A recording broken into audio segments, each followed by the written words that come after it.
भगवान ने कंस को मारा है ना, तो कंस की 2 पत्नियां है, अष्टि और प्राप्ति।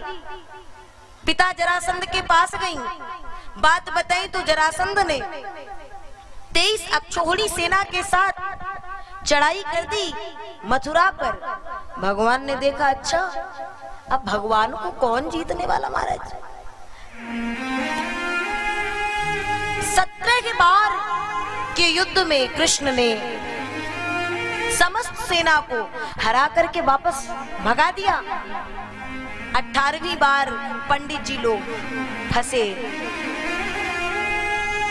ब्राह्मणों को बैठाया, ऐसी बढ़िया सुंदर पूजा करो कि अब की बार मैं जीत के वापस आऊं, और जीत के आया तो जीवन भर आपकी सेवा करूंगा।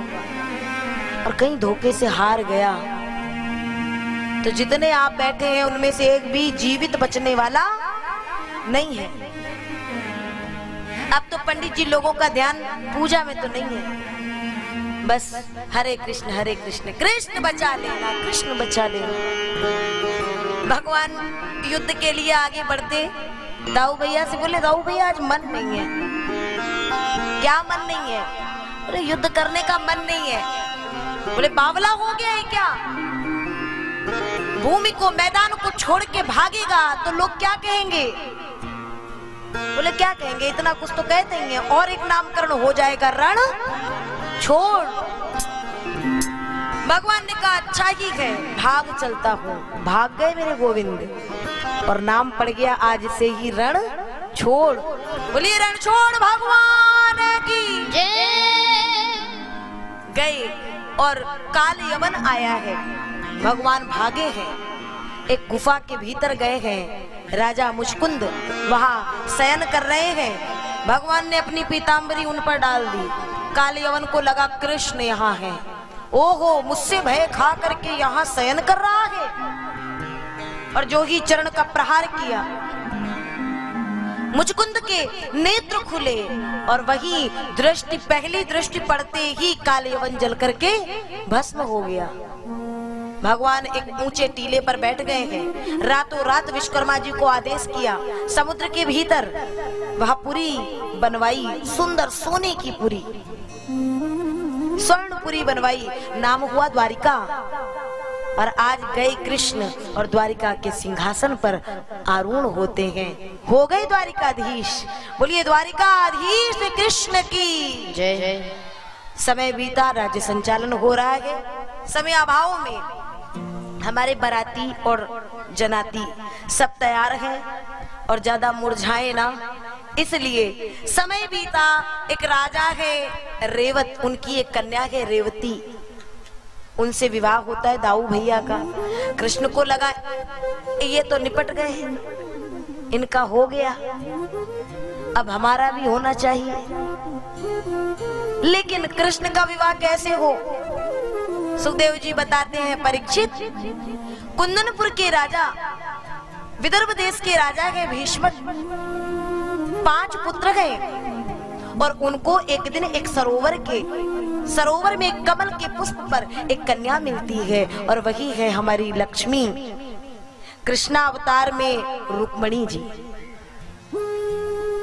उस कन्या को लेकर के लालन पालन करते हैं। कुछ बड़ी हुई तो नारद जी के माध्यम से उस कन्या ने कृष्ण के बारे में सुना, तो मन ही मन पति रूप में वर्ण कर लिया है कृष्ण को।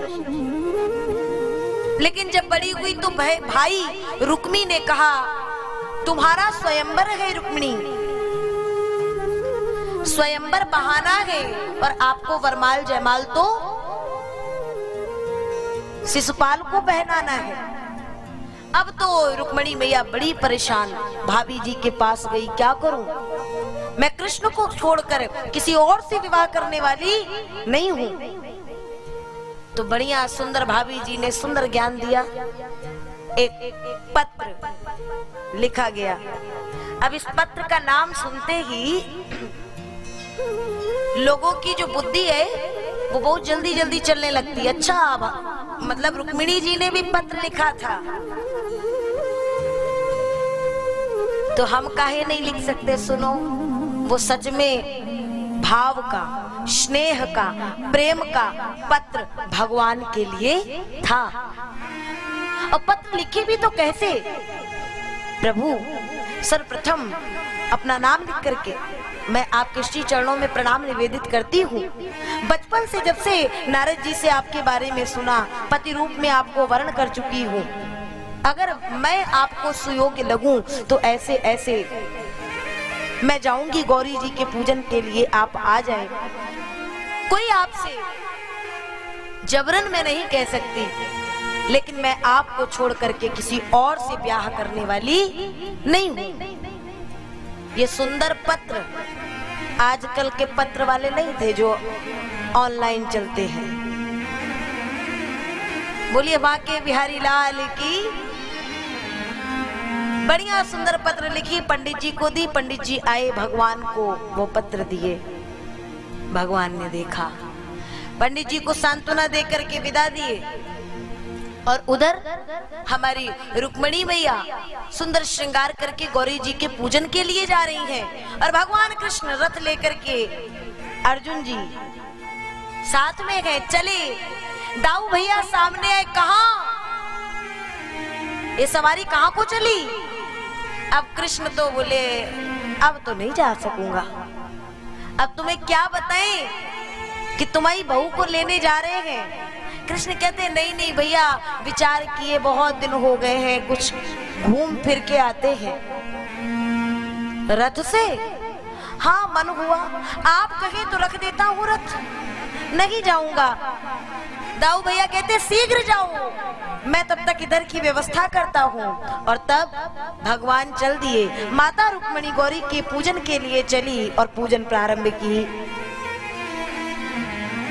जय जय गिरवर राज किशोरी, जय जय गिरवर राज किशोरी, जय महेश मुख चंद्र चकोरी, जय महेश मुख चंद्र चकोरी, जय गजबदन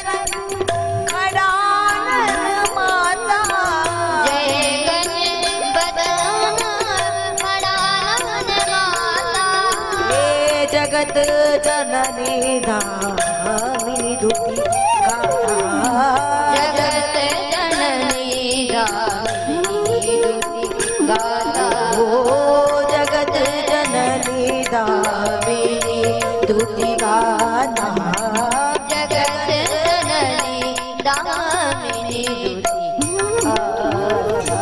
सुंदर गौरी जी का पूजन हुआ और माँ ने इशारा दिया कि मैं प्रसन्न हूँ।